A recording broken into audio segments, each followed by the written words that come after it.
Howdy, y'all. So I wanted to share my adoption story. I talk about all the time how I was adopted by my great-grandparents, Mamaw and Papaw, and I just wanted to go into a little detail about that. And if you guys could please, if any of my videos, if you could just please watch this whole video to the end, I'd appreciate it so much. It really means a lot to me, and it shaped who I am and all that. So, a little backstory. Papaw was not my biological great-grandfather. Him and my Mamaw were both widowed at young ages. So, as a young man, about 16 years old, my Papaw was working on a dairy farm for a low salary in exchange for the work that he did, and he also got to live on the dairy farm for free. And he also helped babysit or take care of a little girl that was the daughter of the family he was working for. And he worked there for years, and then when it was time to move on, he, of course, remained friends with them and was really sad, but he knew he always wanted a baby girl of his own. So his first wife was named Roberta, and she was apparently just super awesome, but she had crippling rheumatoid arthritis, and back in the day, she got the best treatment that they could get for her, but it progressed really rapidly, and she had lots of bad side effects from it. Due to her medical condition, she was never able to have children. But Papaw, when he left the dairy farm, he had prayed every single night to God for a baby girl. Now, he always said he had loved a baby boy just as much, but he just wanted a baby girl. Well, the whole time him and Roberta was together, he always prayed for a baby girl, and she could not have children, and eventually she passed away from the rheumatoid arthritis and complications. Now, my Mamaw was my biological great-grandmother. Her first husband, my biological great-grandfather, I'll call him Alvin to help any possible confusion. He was a soldier in World War II. He was in the engineer corps, and he was on the front lines, and he was injured, and he had a shrapnel injury, pretty significant, to one of his legs, and there was a piece of shrapnel that was really close to one of his arteries, and I don't know if in today's time they'd have been able to get it out, but back then they couldn't. And they just said it was too close to the artery, and that one day it was very likely it would work its way into the artery and then go to his heart or his lungs or his brain. So Mamaw and Alvin had their biological children, my grandmother and her two brothers. And Alvin went to work one morning and told the guys he was working with, I just don't feel too well. Not really sure what's going on, just don't feel too well. And decided to go lay down in his truck for a few minutes.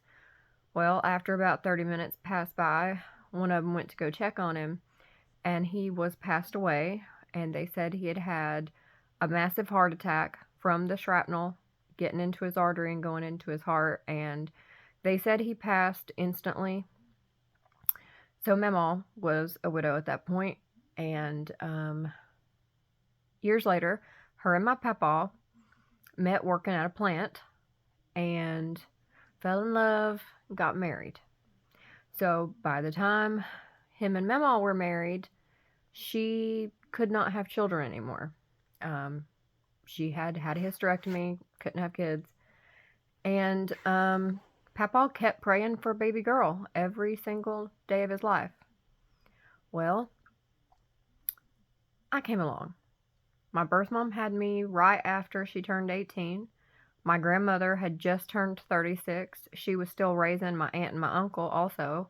My uncle was just 13. My aunt had just turned 14. And they quit after school activities to actually help take care of me, raise me. So my grandmother would go to work, and my aunt and uncle would watch me as much as they could uh, while she worked and got some sleep and stuff like that. And, my birth mom left, and very shortly after I was born.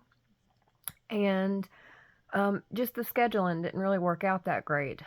So um, I had a babysitter here and there. She was some kin to us, but she was very much not a great babysitter. And so my mom, Papaw, I was still a little baby. My mom, Papaw, started getting me.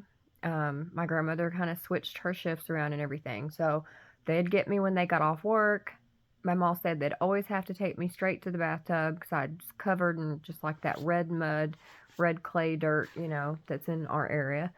And I was always covered in mosquito bites. And um, they just basically said, no, we're not going to let her keep going there. So Mamaw ended up, she was she turned 61 2 days after I was born. So I'm still a baby, and she went part time, just worked as little as she possibly could to still, to not lose like any of her like retirement or whatever. And she started keeping me, and my grandmother would pick me up when she got off work and take me home to Old Fort. And my mom and papa lived in Black Mountain. And I guess I just, I instantly was just super, super attached to my mom and papa. Well, as soon as my mom turned 62, she went ahead and retired so that she could stay home and take care of me. So at that point, my aunt and uncle were able to do more stuff with school and, like after school activities, whatnot. My grandmother would drop me off at Mamaw's, and then she'd pick me up on her way home from work. And it was hard because she was still raising, like I said, still raising her 13 and 14-year-old. And my birth mom would come around and need help from her and all that. And she was a single parent at this point. So my mama said, why don't you just leave her here through the week, you know, and pick her up Friday when you get off work and then bring her back on Sunday. So that's what they did. So my mom had retired to watch me and take care of me, and she would keep me all through the week, her and Papaw, and then my grandmother would pick me up on Fridays and would take me back right after my mom and Papaw got done with church on Sunday. And my birth dad, I don't know him at all. I wouldn't know him if I saw him. I don't have ill will towards anybody. Not him, not my birth mom. I ended up where God wanted me, and I am so grateful. Wouldn't change a thing about my childhood. So I got to where I didn't want to leave my mom and papa's. Like, I loved my grandmother. I loved my family. But I guess I'd cry and, carry on and whatnot. And it got to where I started staying with my mom and papa all week and on some weekends, because I'd get to Old Fort on the weekend with my grandmother, and I'd start crying and hooting and hollering until Papa would have to drive down the Old Fort Mountain when it was raining, when it was foggy, to come pick me up and bring me home. So they started keeping me more and more weekends as well. And my birth dad could not afford child support. So one of his relatives called my mama one day and said, the state was coming after him for child support. Would they be willing to adopt me? And Mama was just like, yeah. Didn't even ask Papa. She's like, yes, yes. Hung up the phone, went out to the garage where Papa was, and just told him. And he was just like so happy, and he's like, yes, yes. So anyway, they ended up getting legal custody of me, and I just started staying there all the time. Now, I did go visit Old Fort on the weekend some. I have tons of memories of doing that. And, but I just stayed with my mom and papa more and more. So they had legal custody of me, and they started whatever y'all have to do to get adoptions going. My birth mom, of course, was like, yes, you can adopt her. My grandmother was a little sad, because she definitely wanted me and she had been taking care of me and I was on her insurance and everything. Um, but she totally understood the situation and she said that, she knew how much my mom and papa wanted me and how much they loved me and that they would be able to give me a better life than she could. So she said she was, sad, but she was happy for them. By the time the adoption actually went through, I was actually 4 years old. So I barely remember it. I remember sitting in court, not really knowing what was going on. But I remember when the judge said something to the effect of, okay, it's official, you are her legal mother and father to Mamaw and Papaw. I remember Papaw just like put his face down in his hands and just started crying. And I remember asking my grandmother, I'm like, why is Papaw sad? Why is he crying? And she's like, he's not sad, he's happy. And I'm like, but he's crying. And she was like, it's because he's happy. It's happy tears. So from that moment on, even though I'd already been living there for years with my mom and Papaw, I was legally their daughter. And Papaw said that God had answered his prayers and finally gave him his baby girl. I remember we went to Western Sizzlin' Steakhouse after, and I do barely remember him telling the waitress, who we knew because we went there every Sunday after church, that he was officially a father, and he told her that I was his legal daughter, that they had just adopted me. And he gave us all a steak dinner. Well, except for me. I don't know what I had. I was a kid. But Mamaw had also had a child with Alvin before she had her 3 biological children that I grew up with. And it was a daughter. Her name was Brenda. And she was not even 2. Maybe she was 2. Almost 2. She got spider bitten while they were picking, I believe it was blueberries. And they took her to the hospital. And she didn't make it. And Mamaw was 6 months pregnant with her second child, her oldest son, when this happened. I cannot imagine how devastating it was for her. She had one picture of Brenda, and everybody that knew Brenda back in them days said she was the most beautiful little baby they'd ever seen. And some man came at some point and said he could make copies of pictures. And so Mamaw said, well, I do have this one picture of my first daughter, but it's the only one I have, so you got to make sure you bring it back. So she paid him, he took it, and he never brought it back. So she never had a picture of Brenda after that. But she always wanted another baby girl. So after she had her first oldest son, they're like, you're way too small, your frame is small, like, it's hurting you, you shouldn't have any more kids. But she wanted a baby girl. So she got pregnant again and had her youngest son. Again, you shouldn't have kids. She was going to keep trying until she had her baby girl. So her next child, which would have been her 4th in total, was my grandmother.